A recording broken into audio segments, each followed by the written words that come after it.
Yeah, I'll react to that, sure. Damn. All right, sit down. If you aren't ready to learn, there's the door. This chair. All right. Back into history. New Hannibal video came out a few days ago from History March. Of course, we're going to watch it. Original link to the video, top of the description right below that. Link to the Discord. Love to have you. Let's go. Home X down the hall if you are not ready.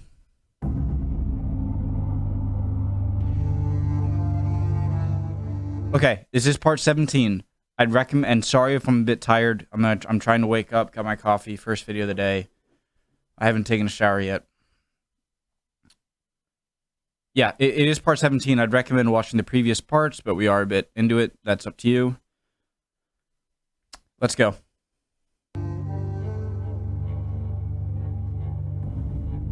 Having received orders from Carthage to lead his army overland at the earliest opportunity and join his brother Hannibal in Italy, Hasdrubal Barca continued his preparations after crushing the Tartessi rebellion earlier in Phones the away. year. But in a detailed report sent to the Senate, he insisted they send him a successor with a strong army to guard Carthaginian possessions in the Iberian Peninsula. Hasdrubal asserted that even if all should go well, his successor in Iberia would not find it to be a peaceful province. This advice left a deep impression and received widespread support in the Carthaginian Senate. Throughout September and October, Himilco was put in charge of assembling an army of at least 20,000, along with an augmented fleet, and tasked with defending Iberia both by sea and land. Guys, my damn chair. Sorry, okay. At least 20,000, along with an augmented fleet, and tasked with defending Iberia both by sea and land. Hasdrubal's assertions were not without merit. The stockpiling of provisions and the collection of tribute from the subjugated population to finance the upcoming campaign stirred up rumors that the Carthaginian army was leaving, which was enough to fan unrest among the locals. Wow. So they are barely have a hold over Iberian Peninsula. Carthage. Real danger that once Hasdrubal marched off to Italy, many of the tribes would either revolt or join the Romans.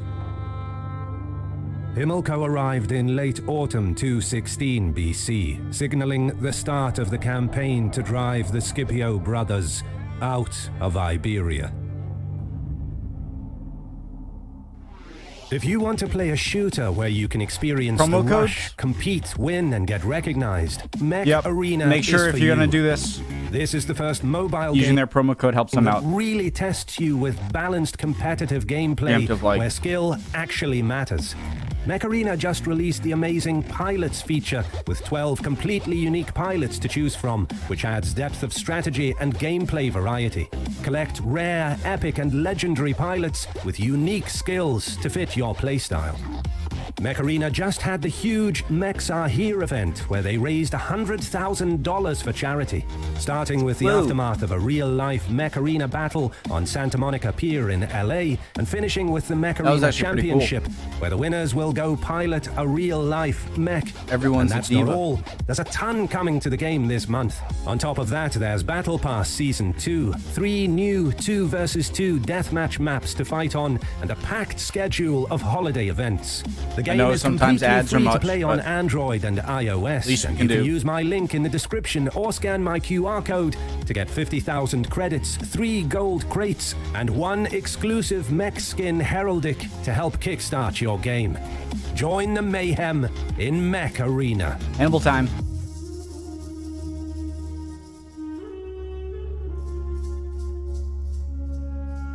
By the time Hasdrubal received his reinforcements in Iberia, the third winter of the war had set in, and the fighting in all theaters had subsided. But trouble was brewing in Sicily. the Greek cities across the north and northeast of the island broke away, seeing their chance to gain independence from Rome. Then, at the turn of the year, the elderly tyrant of Syracuse, Hieron II, had died. For 50 years he was a loyal ally of Rome, but now the crown passed to his 15-year-old grandson, Hieronymus. Hannibal's successes in Italy convinced the young ruler to open negotiations on how to divide Sicily. 2 envoys of Carthaginian Syracusan descent. To be fair, I mean, he is, Sicily being, you're surrounded by Hannibal conquered territory, and so if any part of, the Roman provinces to kind of feel they might have to talk to Hannibal, I would feel like it would be on Sicily, so.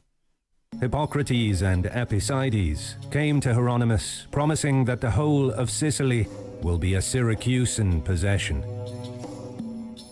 Internal political conflict raged for another 3 months, but the pro-Carthaginian faction eventually prevailed. Hieronymus joined Hannibal's side with an army of 15,000 and another 4,000 under the leadership of Hippocrates and Epicides. In addition, Carthaginian ships in the area were joined by the Syracusan fleet. Syracuse now threatened to tip the balance of the war. Rome was rapidly losing control over Sicily.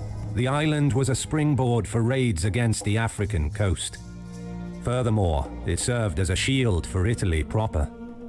Conversely, Carthage could now use the ports of Sicily to launch raids. Just quick question. So I hear a lot learning about Roman history, how areas in northern Africa around Carthage were big for I think grain production. Is the climate just completely different nowadays? And is this desert area, or is there still, some crops? Conversely, Carthage could now use the ports of Sicily to launch raids against Roman cities and more safely transport troops to southern Italy. The reinforcements that Hannibal was expecting could give him the resources for a finishing blow. And with some of the best Roman troops now at risk of being cut off, 2 of Appius Claudius's legions were withdrawn from Sicily back to mainland Italy, while the disgraced survivors of Cannae went the other way. Additional ships were sent to protect Sicily against a possible Carthaginian invasion, while the remaining squadrons patrolled Italy's coastal waters. It was then, near Brundisium, that a Macedonian ship was intercepted. The Romans boarded the ship, finding both Macedonian and Carthaginian diplomats, as well as documents that showed Hannibal and Philip were negotiating an alliance. From those on board, the Romans learned that this was just one of many diplomatic missions between Hannibal and Philip. Marcus Valerius Lavinus was put in charge of Roman forces in Apulia to contain the Macedonian threat. Meanwhile, Marcellus was overwhelmingly voted as one of the consuls for the year 215, thanks to his action at Nola. He's pretty good. Tiberius Sempronius Gracchus, another capable commander, was chosen as his colleague. However, the Senate disapproved of having 2 plebeian consuls, and they forced Marcellus to step aside in favor of Fabius Maximus, retaining the title of proconsul instead. With manpower depleted in some communities of Italy due to losses against Hannibal, Rome reverted to the Fabian strategy of avoiding conflict with the Carthaginian general. Many towns were hastily fortified, and the Roman Senate decreed that the crops be brought to walled cities to increase food stockpiles and deprive Hannibal of provisions that he could loot. Farmers who failed to comply faced confiscation of land and property, as well as immediate imprisonment and forced labor in the mines. I was expecting to, anyone who didn't cooperate would be executed on the spot, so that seems like a little more lenient than I thought.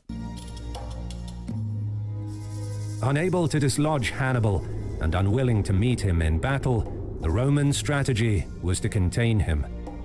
With around 40,000 men at his disposal at Capua and another 20,000 under Hanno in Bruttium, Hannibal faced 100,000 Roman troops in southern Italy. In spring, Hannibal marched out of Capua, establishing his camp on Mount Tifata. I swear, this is what History March does every time, and it's so great. They start out with the zoomed out, beautiful map, and the more kind of overarching story of what's happening around the Mediterranean. And then around the middle, they zoom a little bit more into the beautiful map halfway, and then they end it with the battle, the title namesake, and further zoomed in, battle scene. Love it. This was a strong defensive position from where he was at hand to support his Italian allies and oppose the Roman generals in the area. The imposing mountains could be easily found by reinforcements and supplies coming from his Italian allies and Carthage. Across the Mediterranean, Hasdrubal completed the muster of his forces at New Carthage and moved north once more towards the Ebro. Knowing that an arduous journey lay ahead, he made sure to levy enough funds to secure safe passage, purchase additional provisions, and hire Gallic warriors on his way to Italy. But at the fore was the destruction of the Roman army in Iberia. The Scipio brothers were aware of Hasdrubal's plan. Word of his decrees and preparations had reached them. I'm happy we're kind of getting it. It seems like we're getting into battle here. Hibera.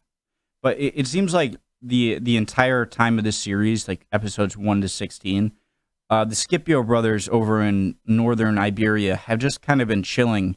There, to be fair, there was one of the funnier moments I've ever seen in a history video of seizing Carthaginian ships. I forget which episode it was. It was a while back. But since then, they've really been no action up here. They understood well what is at stake. If Hasdrubal were to link up with Hannibal in Italy, that would spell the end of Rome. But undefeated since disembarking in Iberia nearly 3 years ago, the Scipios enjoyed confidence of their troops and could count on the fighting spirit of their heavy infantry. They marched out of the camp and crossed the Ebro at Amposta, a town that defected to the Romans, then proceeded to attack Carthaginian allies. Moving upstream, a small detachment stayed on the northern side of the river, while Gnaeus led the main body of the army along the southern bank. Publius commanded the fleet up the river to support operations on land. Their main target was the city of Hibera. All right, I have another big question. How did they travel upriver? Maybe it's not a very fast-moving river. But if there's at all that much of a current, it's got to be so difficult. They're paddling, I'm assuming. Maybe it's a docile river.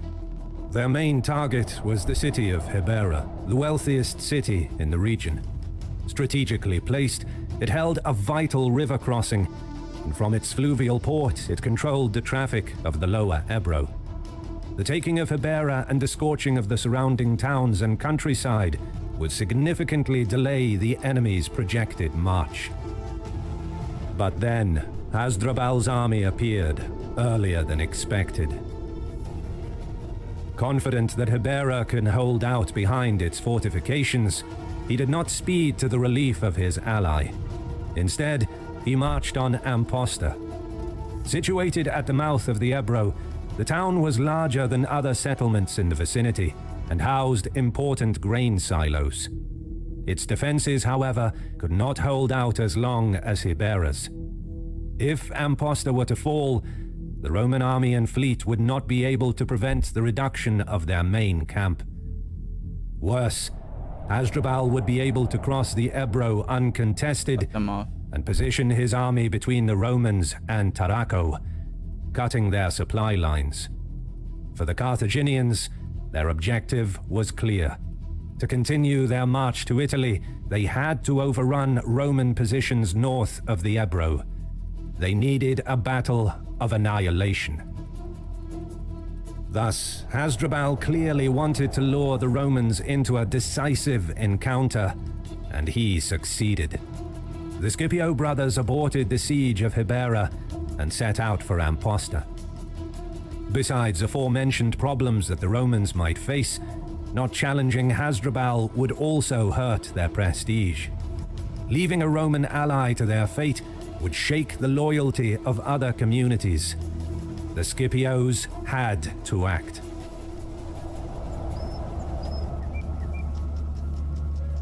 On a plain just south of the Ebro River, the two armies deployed for a set-piece battle. The Romans deployed in their traditional formation, with velites in the front, 3 lines of infantry, flanked by the Italian allies and Iberian auxiliaries, who were in turn flanked by the cavalry.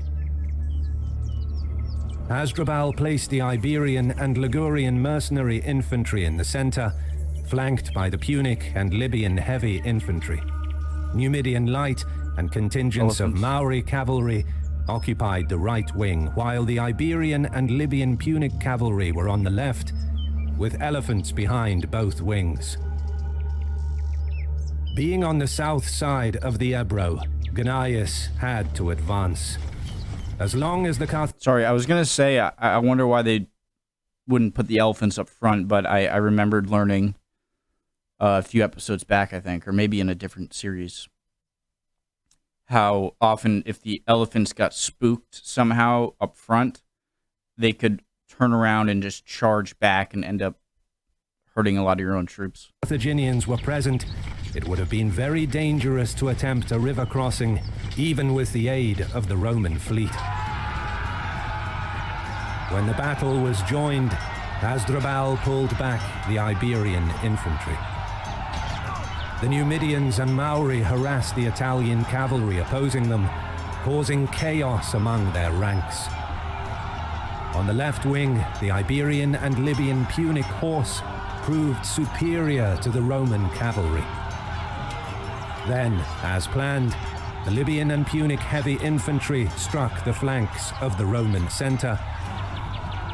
Like his older brother at Cannae had done the year prior, Hasdrubal wanted to hold the Roman center until his cavalry swept the field of Roman mounted units, before regrouping to attack the enemy's rear to complete the envelopment. But, not keen on embarking on a journey to Italy far from their homes, the Iberian troops were in poor spirits. In stark contrast, the Romans knew that their return home depended on the outcome of the battle. They were ready to win or die. It wasn't long before the Iberians in the center lost heart. They broke and fled in the face of the advancing Roman infantry. Hasdrubal's plan fell apart. With his cavalry still engaged, only the Libyan and Punic infantry were now facing the Roman legions. They were quickly pushed back. Seeing that the line collapsed, the Carthaginian cavalry wheeled about and retreated. Hasdrubal also escaped, crucially managing to take the treasury with him. Locked in bitter fighting, most of the Libyan and Punic heavy infantry, the best and most loyal troops, perished, while the rest of the army marched away to safety. Best and most loyal troops perished. Despite their victory, the Scipios did not follow up with a campaign of their own.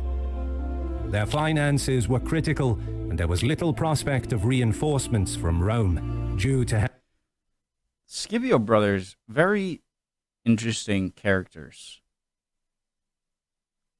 because they seem to do very well in battle, but they don't seem to really seek it at the same time. It seems like they were very stationary throughout most of the series, and the engagements they did engage in seemed to be swift and resulting in victories. So they seem competent, yet not really, aggressive. Heavy losses suffered in Italy. As experienced generals, The brothers knew that their position was precarious against the vast resources of Carthaginian Iberia. They could not risk their army in major encounters for the time being. But their victory pushed the Carthaginians out of the Ebro Valley. The weapons against, as experienced generals, the brothers knew that their position was precarious against the vast resources of Carthaginian Iberia. Okay. They could not risk their army in major encounters for the time being. But their victory pushed the Carthaginians out of the Ebro Valley. The wealthy city of Hibera surrendered to Rome, and with that came the usual hostage-taking, punitive payments, and the obligation to provide auxiliary troops. The submission of Hibera meant that other important fortified Iberian towns in Illa Cavona, such as Intibili and Ildum, also surrendered to the Scipios. Now, the Romans could use the length of the Ebro to move troops and supplies, launch small-scale raids to destabilize Carthaginian rule in the area, and apply pressure on the tribes that lived along the river. Guys, I always tend to kind of pick a side, whether I know the outcome or not. I kind of subconsciously pick a side when it comes to history videos. I just kind of subconsciously root for them. And I have been I'm kind of a bandwagon fan, I guess. I've been for Carthage a while now, but now I know Rome's about to become what it is, and I'm full throttle behind Rome now and want to see them crush. I know that's easy. I know that's going to happen, but to join Rome. But most crucially, the Scipios had not only prevented their own expulsion from Iberia, but also the doubling of Carthaginian forces in Italy, something which Rome would not have withstood. The impact of the Battle of Hibera would be far-reaching. Thank you so much for watching. If you enjoy our videos, click like and subscribe as a sacrifice to the gods of the algorithm. Just a big thanks to our Patreon army for their...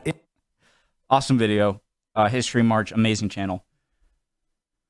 Yeah, I'll be watching 18 when it comes out. I know I've been, stretching out into a lot of different kind of material, and a lot of the history stuff has been kind of pushed to the side for a while. I'm ready to put it at the forefront again and see what I got to do next. So I think I'm going to, I really want to learn about Italian reunification, or Italian history between the start of the Papal States all the way up until World War I. I really want to see it, learn about it, and I'm going to. See you next time.